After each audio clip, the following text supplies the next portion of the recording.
कोई वस्तु नहीं है जिसमें अच्छाई और बुराई ना हो। एक पत्थर में भी अच्छाई और बुराई है, हाँ या ना? यदि एक पत्थर मैं आपके सिर पर मार दूं तो आपका सिर फूट जाएगा, लेकिन उसी पत्थर को यदि मैं सीढ़ी पर रख दूं, सीढ़ी के ऊपर, एक सीढ़ी के ऊपर पत्थर रख दो तो वो दूसरी सीढ़ी बन जाएगा और हमें ऊपर पहुंचाने के काम पे आ जाएगा। क्यों जी? जो पत्थर सिर तोड़ सकता था वही पत्थर आपकी सीढ़ी भी तो बन सकता है, बस बनाने का तरीका है। आप उसका प्रयोग सिर तोड़ने के लिए करते हैं या सीढ़ी के लिए करते हैं, ये संस्कारों पर निर्भर करता है आपके। क्यों जी? यदि छोटे से बच्चे को आप तलवार दे दें हाथ में, बंदूक दे दें हाथ में, तो वो लोगों को मारना सीख जाएगा, आतंकवादी बन जाएगा। लेकिन उसी बच्चे के हाथ में बचपन से कलम पकड़ा दी जाए तो वो उसी कलम से इतिहास लिख सकता है। ये ताकत है ना? वो बच्चा संगति यदि तलवार और बंदूक की मिल गई तो वो गलत रास्ते पर चला जाएगा, और संस्कार यदि कलम के मिल गए तो वो इतिहास लिख देगा।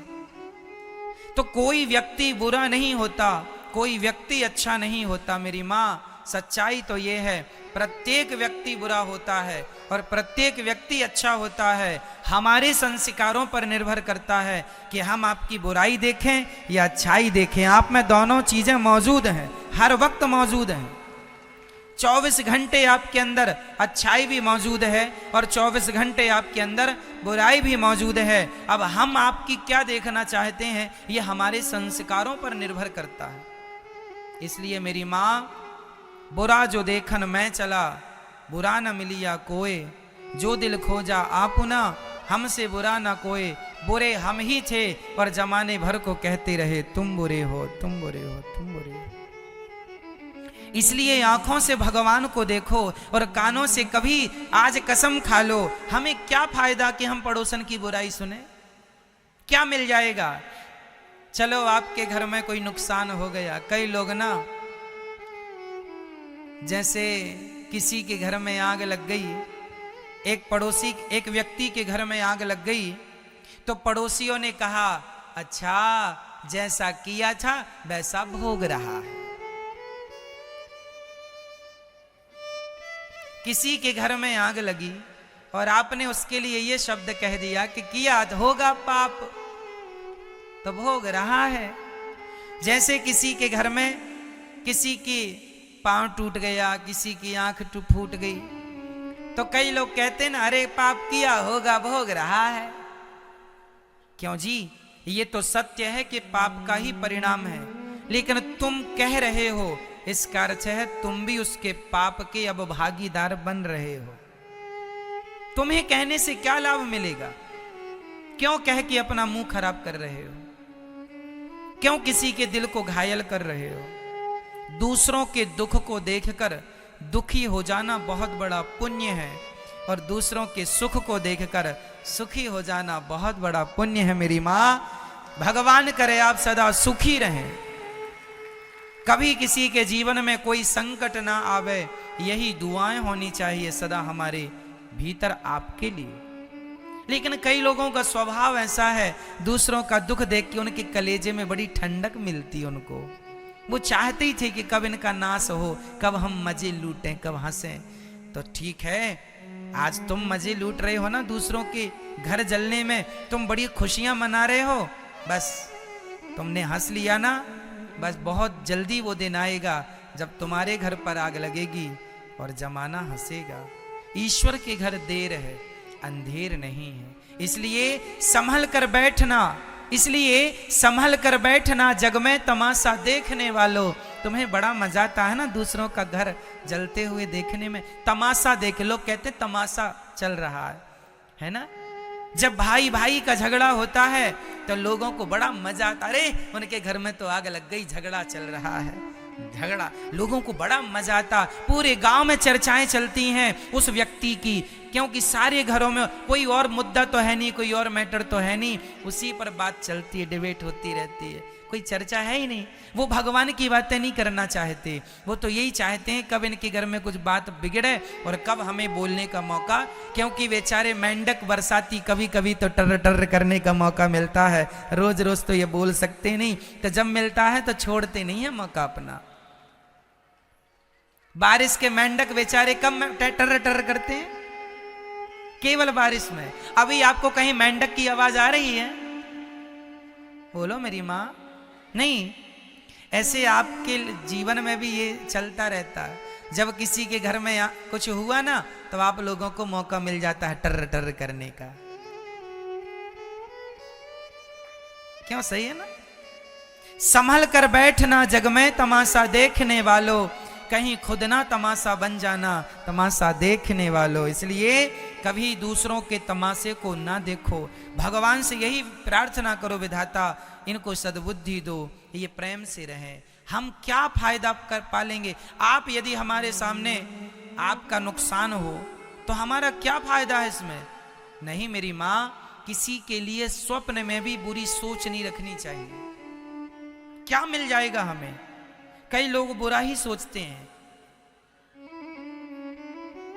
आज इतने गंदे लोग समाज में हैं कि वो खाने में जहर तक दे देते हैं। इतनी ईर्ष्या है, इतना द्वेष है। क्या मिलेगा हमें आपको मार देने से?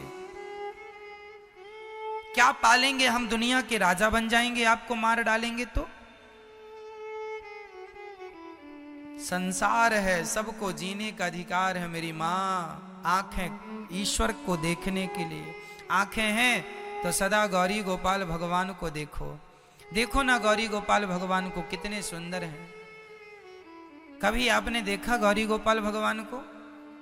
देखो, इनके चरणों को देखो, इनके मुखमंडल को देखो, इतने सुंदर हैं। कोई इनसे भी सुंदर होगा क्या? देखना ही है तो क्यों ना भगवान को देखा जाए। तो आंख दी है तो गौरी गोपाल भगवान को देखो, कान दिए हैं भगवान ने तो केवल भगवान की कथाएं सुनो। आंख दी है दर्शन के लिए, कान दिया है कथा सुनने के लिए, और वाणी दी है तो निंदा के लिए नहीं, चुगली के लिए नहीं, गालियां देने के लिए नहीं। जब भी समय मिले अपनी वाणी को भगवान की कथा से जोड़ के रखो। नाम जपो, श्री कृष्ण गोविंद हरे मुरारी, श्रीमन्नारायण श्रीमन्नारायण। वाणी सदा भगवान का स्मरण करती रहे। ये वाणी जो है ना मेरी माँ, कभी उल्टा सीधा ना बोला। कई लोग तो बोलते हैं तुम्हें कीड़े पड़ जाए, तुम्हारा तो सत्यानाश हो जाए। तुम जैसे बोल रही हो ना मैया, उसका भले ना हो तुम्हारा जल्दी हो जाएगा।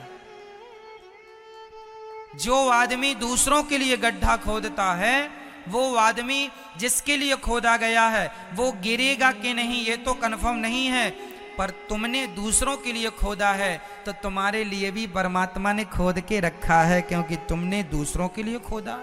जैसी करनी वैसी भरनी, देर सवेर तुम्हें गड्ढा में गिरना ही पड़ेगा। इसलिए कभी मेरी मां किसी के लिए गलत ना बोला करो, कभी नहीं बोलना चाहिए। पता नहीं कौन से समय आपकी वाणी में सरस्वती आकर बैठ जाए और आपकी कौन सी बात सत्य हो जाए। 24 घंटे में एक बार आदमी सत्य बोलता है, एक बार माता सरस्वती सबकी वाणी में 24 घंटे में एक बार बैठती हैं। आपने किसी को कह दिया तू मर जा, और तभी सरस्वती आपकी वाणी में बैठ गई। फिर तू अंधा हो जा, तू लंगड़ा हो जा, तेरा ये हो जाए। राम राम। स्वप्न में भी हमें ऐसा नहीं बोलना चाहिए, तुझे कीड़े पड़े, ये हो, ये सब राम राम। ये जो आदमी बहुत गंदा, जो आदमी घटिया होगा ना, एक बात बताएं मैया जी, जो आपके अंदर होता है ना वही निकलता है। आपने यदि आज मूली खाई है ना तो डकार मूली की ही आएगी। सही है क्या? डकार जब लेते हैं ना तो मूली के स्वाद की डकार होती है। ऐसी आपने प्याज खाई है तो डकार भी प्याज की आएगी। हाँ या ना? फिर जो खाता है व्यक्ति वही डकारता है। जो व्यक्ति कह रहा है तू अंधा हो जा, लंगड़ा हो जा, तेरे कीड़े पड़ जाए, तेरा नाश हो जाए, जो वैसे शब्दों का प्रयोग कर रहे हैं, मतलब ये समाज के सबसे घटिया क्वालिटी के लोग हैं। इनके अंदर